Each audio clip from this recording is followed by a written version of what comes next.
Namaskar, welcome to this special edition of Wide Angle, where I will be talking to someone sitting in Delhi, but his mind is so sharp, and his pen as well as his expression both are articulate. When I start praising someone, I am also reminded of the columns with which readers have connected with Dr. Sudhir Parikh through Rediff or through his books. Readers have also appreciated the sincerity in terms of learning about life and sharing various nuances of life, which he's also doing with his students as professor at DME College in Delhi. And I take this opportunity of welcoming Dr. Sudhir Parikh to our conversation. Namaste, Dr. Namaste, Sudhir. Sudhir Bisht. Sudhir Bisht जी आपका स्वागत करते हुए मैं सीधे सीधे आज भारत की economy के बारे में कुछ बातें आपसे समझना चाह रहा हूं and specially I will begin with the plight of common man in terms of the rising prices of various commodities, including oil. Now, how significant do you think this rise in oil prices is playing out for a common man? Right. Thank you, Ashokji, very much for giving me this opportunity yet again. It's always a pleasure to talk to you and through you to many of your listeners and viewers. See, we cannot talk about India in isolation today. The world itself is completely integrated. And a large economy like India, which is a 145.7 lakh crore economy, or in terms of billion, you can say close to 2.6 billion economy. You cannot treat India in isolation. So we have to talk about India in terms of what's happening around the world, especially since last year 2020 March, when the pandemic gripped the entire world. So just like any other country, except miraculously China, where actually the GDP grew, every country's GDP went down. India is no exception. If you will recall, when we were talking around April 2020, May 2020, then the fears were that Indian GDP will contract by substantially. Somebody had given a figure of 9.5%, and there were pessimists who also said Indian GDP will go down by 15%, 20%. I know the common man does not know what is GDP, he's not bothered, but I just want to, with your permission, I want to give you a background to the problems which we will discuss. Eventually, remarkably, India was able to contain the menace of COVID to a large extent by the exemplary leadership shown by the Prime Minister and the various state governments. Let's give it to them, as also the great restraint which was exhibited by the public at large. So, right now, it is feared that this year India's economy will contract by 7.7%, which is a huge contraction. But the growth after we got a hang of what COVID was and how we can continue to lead a normal life in spite of being gripped by pandemic, this started happening in Q3, in the quarter three of this financial year.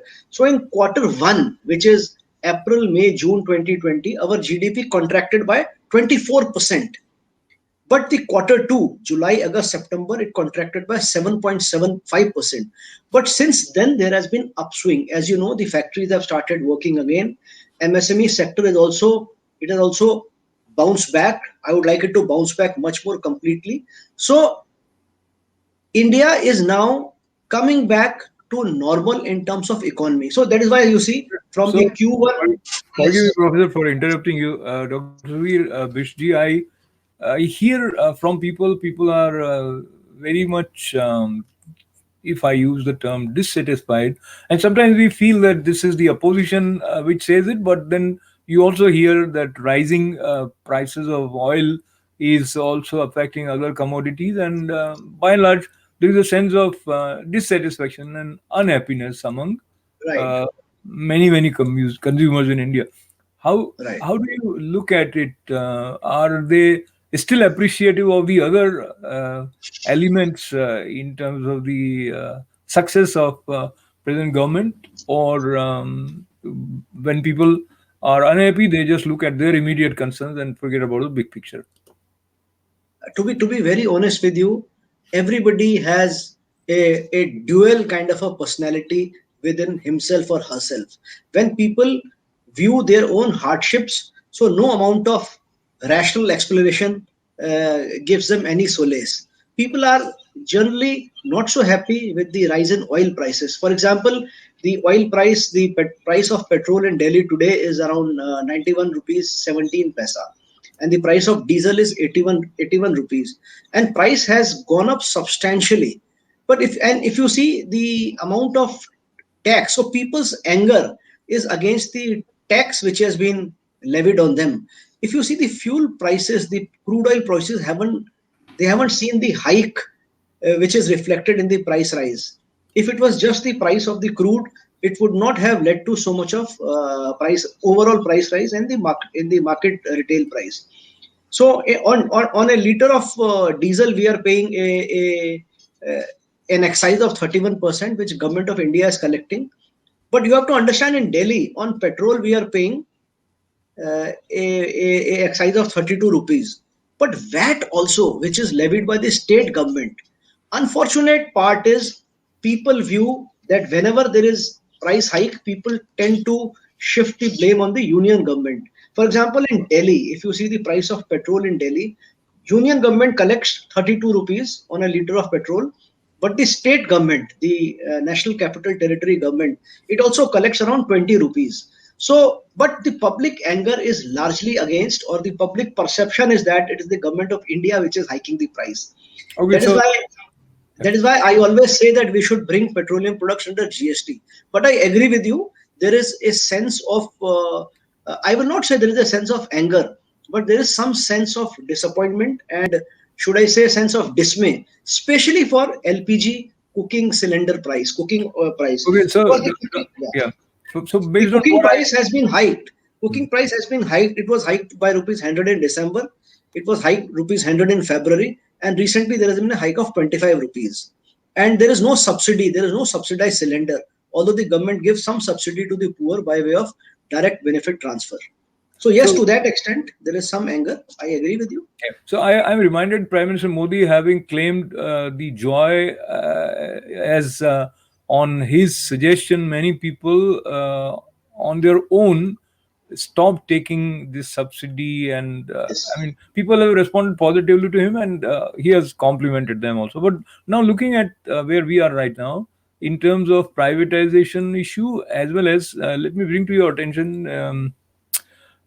Certain changes in the railways have brought to the situation where some concessions were accorded to senior citizens that are stopped.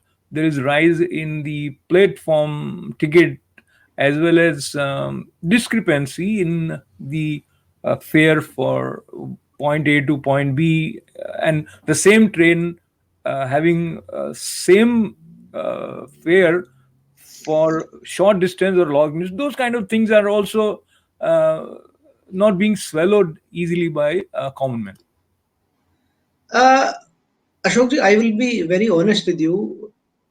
I see that while people say that the price has risen in petroleum products, and as you very rightly mentioned, in the platform tickets and stuff like that.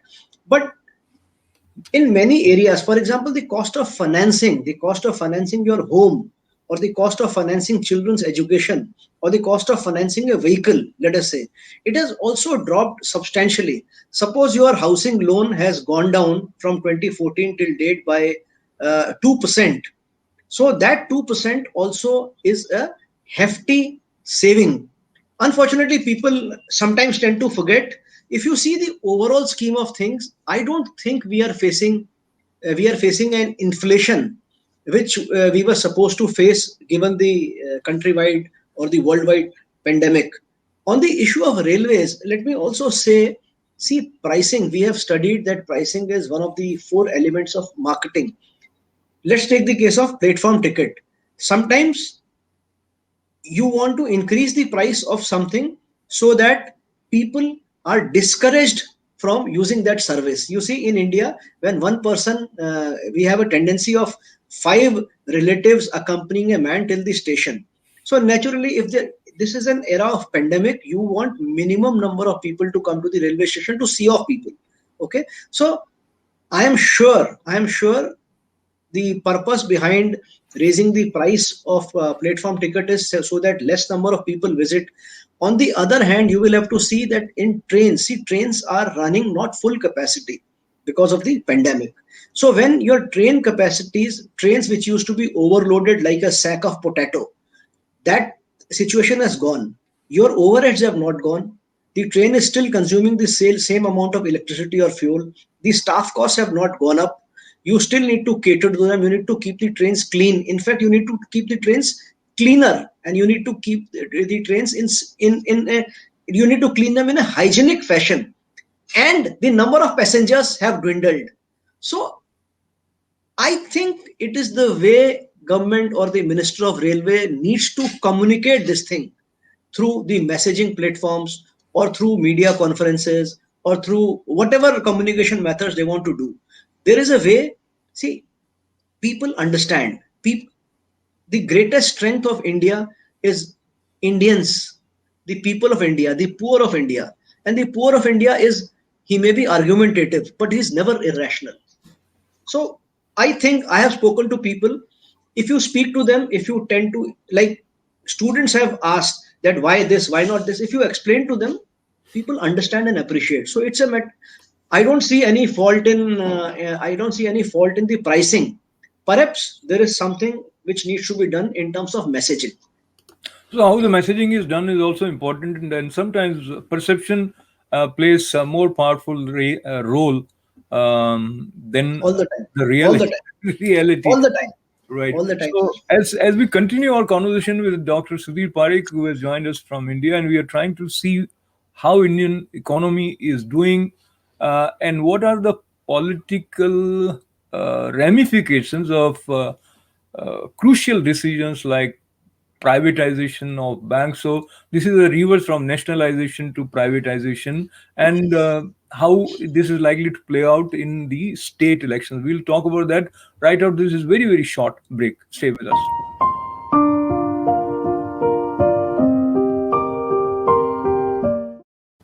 Welcome back. We are joined by Professor Sudhir Parekh from India, Dr. Sudhir Bisht from India, and actually, Dr. Sudhir Parekh is the name of the chairman of ITV Gold. It just slipped from me.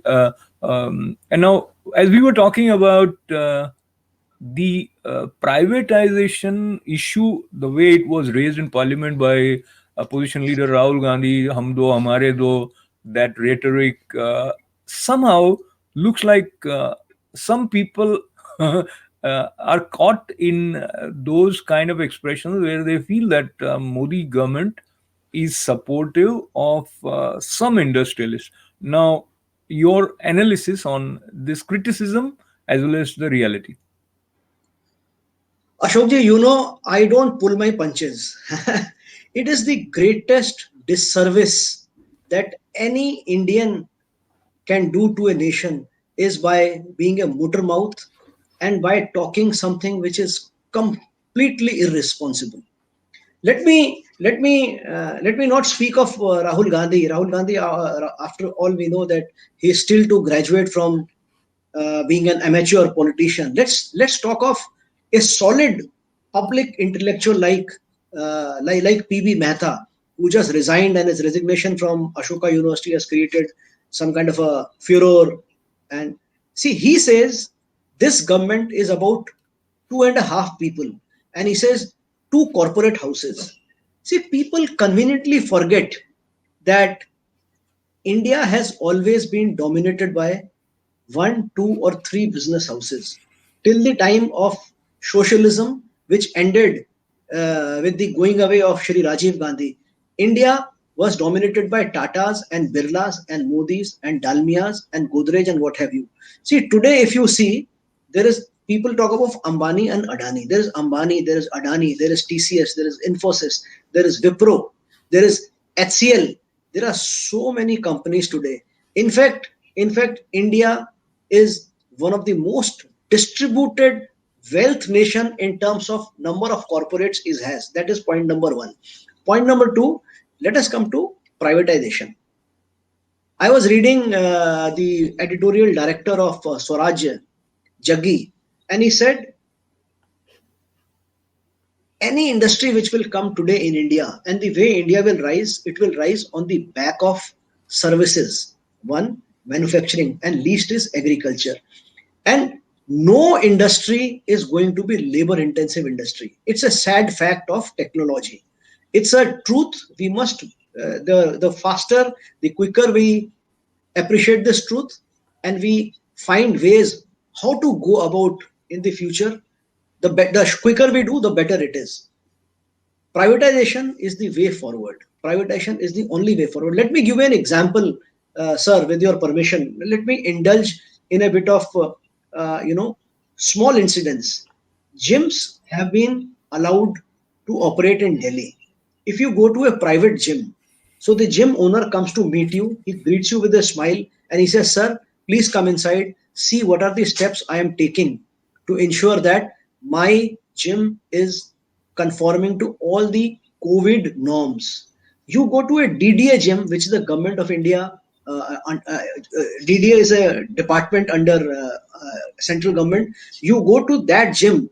The first thing which the guy will tell you, "Sir, आप देख लीजिए आपको आना है कि नहीं." Everything is steel, and on steel, when you work on a machine which has got steel, that is a that is something which leads to spread of corona. So please be careful. What I'm trying to say, that a private gym owner his has his heart and soul in the game. He has invested his capital, and he must ensure that his business keeps going on. When the same business is run by government or government servants, their skin is not in the game. Privatization is the way forward. Large corporates and private companies who will be able to bring about technological change, any operational change, and even the change in market, only they will survive. It is for the first time. Yes. I'm sorry, I am interrupting you because looking at the paucity of time, I want to touch few questions directly. So, people's perception with respect to privatization of banks and then the response by bank employees with their strike, you already have farmer strike not yet completely out. Then there is this sense of impression of the government that it is working in an arrogant fashion. And there is, as you earlier said, there is some fine tuning required for messaging, the way it things are happening. Now, how do you look at the privatization of bank, its need at this point of time, and do you see the strike by bank employees getting resolved soon or things like that? See, I don't know. I don't know if the impression that the government is arrogant or not is true. Because when you are faced with a difficult task in hand, you can't be really in a very big consultative mode. When you're fighting a GDP fall of 7%, 8%, and you know that you need to do something drastic, then you can't be into too much of consultation. And the bank unions, apart from going on strike, uh, tell me one change which bank unions have embraced. When computers was introduced, bank unions went on strike. See, gradually today you find small banks. The biggest bank in India is HDFC Bank in terms of capitalization. Second is ICICI Bank. Third is the third bank is another bank. I'm forgetting the name. And then even Yes Bank, IndusInd Bank, all these banks have grown much more than the private sector banks. And these banks don't have so many branches. These banks don't have so many branches. And people are not visiting the branches today. I don't remember. Kotak Mahindra Bank is number 3 bank. I don't remember that I visited my branch in the last 2 years. Everybody is doing things online and digitally. So if the government banks, if the government bank unions who go on a strike, if the government shuts down a small branch which is unviable, then I don't see any reason why they will not go on strike. But their going on strike will not impact the banking. I will tell you how. It will not impact the common man because most people are on online. And I am sure the unions will also see sense. No government officer, no government bank employee wants his son to join a government bank. He wants his son or daughter to join a private bank because he knows the future is there. So privatization has to be done. There is no way out. So strike or no strike. So privatization, reformation, and repositioning India on the global map. A lot of innovative ideas being implemented, and as one can expect, resistance is bound to be there. It is difficult to accept change. But now look at the potential impact of these changes coming during this phase on the upcoming elections. And let us look closely, because we have very little time, at the state of Bengal, West Bengal. Do you think these issues, like we have already seen that the guy with the farmers edition ticket has reached to Bengal, and there are other probably some Sikhs also landing in Bengal or wherever they can oppose BJP. So, but that being, they have their own interest of different kind. But from a common man's point of view, do you think these economic decisions will work adversely, favorably, or will make no impact on the state elections? Well, the common man, the common voter, he does not know what is IBC code, and he does not know what is the GDP. So but in his own wisdom, he has a sense of how is his life impacted. Is it impacted gainfully, or is it impacted negatively? And he knows where to put the blame on which government. So I don't think a voter in Bengal will be impacted if some bank unions give a call for strike. And If you farmers? see farmer protest, because of the strike, because of the protest by farmers, India is losing 3,500 crore every single day, and you can't blame government for it.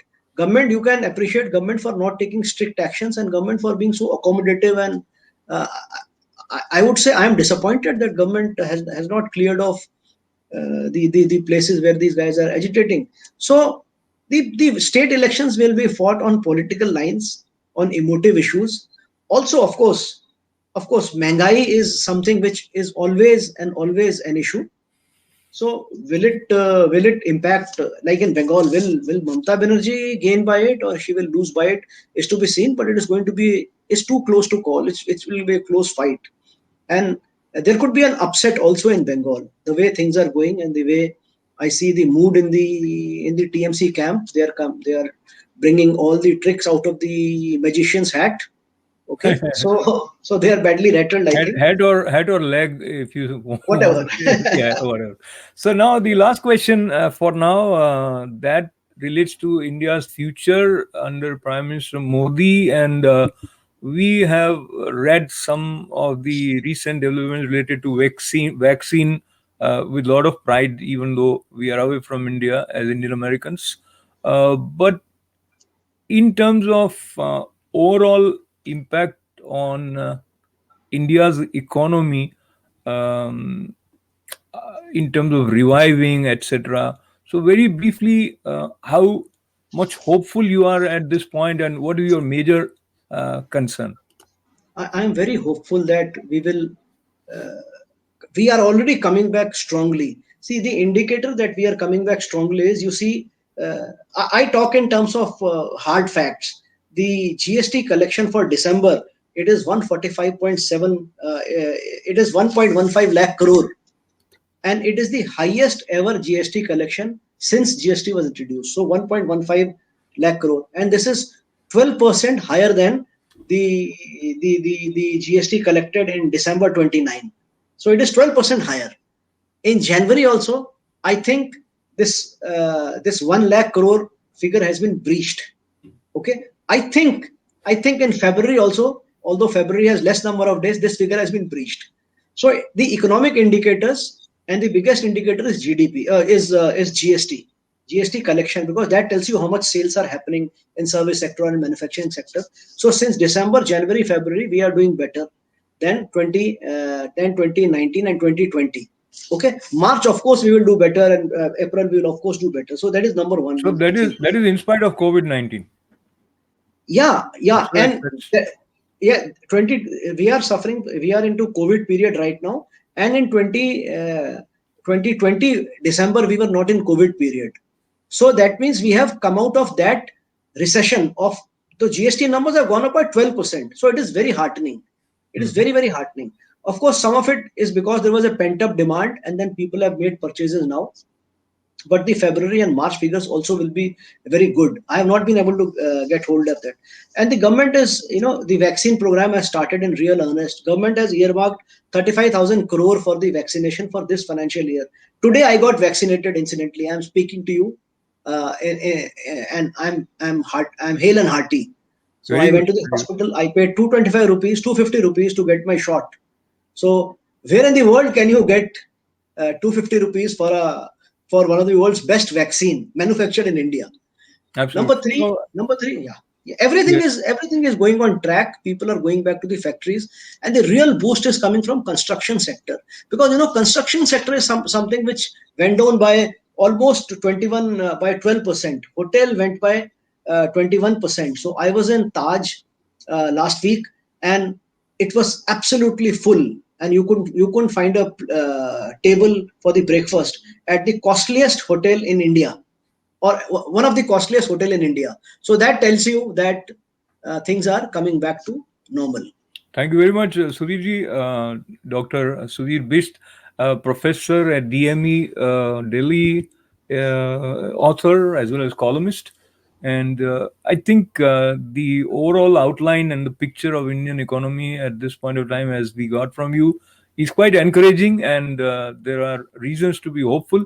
And we hope to connect with you again and converge on some of these current issues. So, lots of good wishes, sir. Thank you very much.